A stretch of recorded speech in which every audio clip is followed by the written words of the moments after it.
السلام عليكم ورحمة الله تعالى وبركاته ከበራችሁ የካይ ፋሚሊ ቤተሰቦች እንዲሁም እስካሁን ገና ቤተሰብ ላልሆናችሁ ወንድምና እህቶቼ በሙሉ ዛሬ አንድ ጀግናን ይዤላችሁ ወደ እናንተ ፊት ለፊት ቀርቤያለሁ። ይህ ጀግና በ125 ዓመቱ ሸሂድነትን ያገኘና ታላቅ ጦርነትን የተዋጋ ለአላህ ሱብሓነሁ ወተዓላ መንገድ ላይ ብዙ መስዋዕትነትን የከፈለ ጀግና ነው።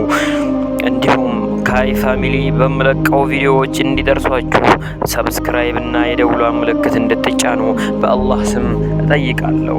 የዛሬው ባለ ታሪኬ ቱርጉት አልብ ይባላል። ታማኙ የኡስማን መንግስት ምሰሶ ምትክ አልባው ሙጃሂድ። ስለ ቱርጉት አልብ ትንሽ ነገር ላችሁ ወደድኩኝ። ቱርጉት አልብ እንደ ኢሮፒያን አቆጣጠር በ1200 እንደተወለደ ይነገራል።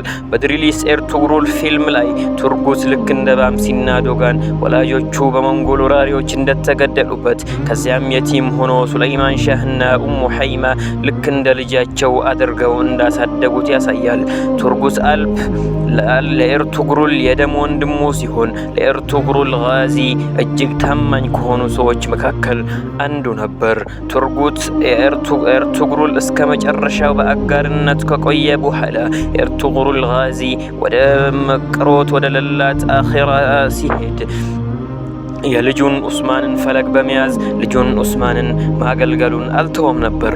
በኡስማን ዘመነ መንግስትም በጦር መሪነትና በሀገር ገዥነት ሲያገለግል ከቆየ በኋላ ኡስማን ሲሞት ለኡስማን ልጅ ኦርሃን ጋዚ ከፍተኛ አማካሪና የሀገረ መንግስቱ ቁልፍ ሰው ነበር። በዚህም ቱርጉት የኤርቱግሩል ቁልፍ ሰው፣ ከዚያም የልጁ ኡስማን ቀኝ እጅ፣ ከዚያም ልጁ የኦርሃን መካሪና መሪ የነበረ እጅግ ታማኝ የሀገረ መንግስቱ መስራችና አለኝታ ነበር። ቱርጉት በኤርቱግሩል ዘመነ መንግስት ብቻ ሳይሆን በኡስማን ዘመንም በሁሉም ዘመቻዎች ላይ ተሳትፎ በጀግንነት ተዋግቷል። በኡስማን ጊዜ ቱርጉት ያልዘመተበት አንድም ዘመቻ የለም። በኡስማን ልጅ ወይንም በኤርቱግሩል የልጅ የኦርሃን ዘመን ቱርጉት የኦርሃን ዋነኛው አማካሪ ነበር። በኦርሃን ዘመን የቱርጉት እድሜ በጣም የገፋ ቢሆንም ነገር ግን የቱርጉት በዚህ እድሜው እንኳን ጦርነት ከመዝመት ያስቆመው አንዳችም ኃይል አልነበረም። በ1299 ማለትም የዘጠናዎቹ እድሜ ባለጸጋ ሆኖ ሳለ ቱርጉት በኡስማን ጋዚ ኢኖጎል ከተማን እንዲከፍት ተላከ። ቱርጉቱም ያቺን ከተማ ከፍቶ ለ36 ዓመት ካስተዳደረ በኋላ በጦርነቱ ላይ እንዳለ ሸሂድ ሆነ።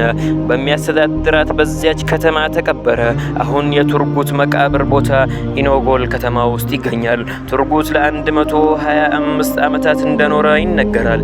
ይህ ማለት የደም ወንድሙና እጅግ የሚወደው አለቃው ኤርቱግሩል ከሞተ በኋላ 44 ዓመታቶችን እንደኖረ ታሪኮች ያሳያሉ። 125 ዓመታት ሙሉ በአላህ መንገድ ላይ ሲዋጉ ኖሮ ሸሂድ መሆን ምንኛ መታደል ነው።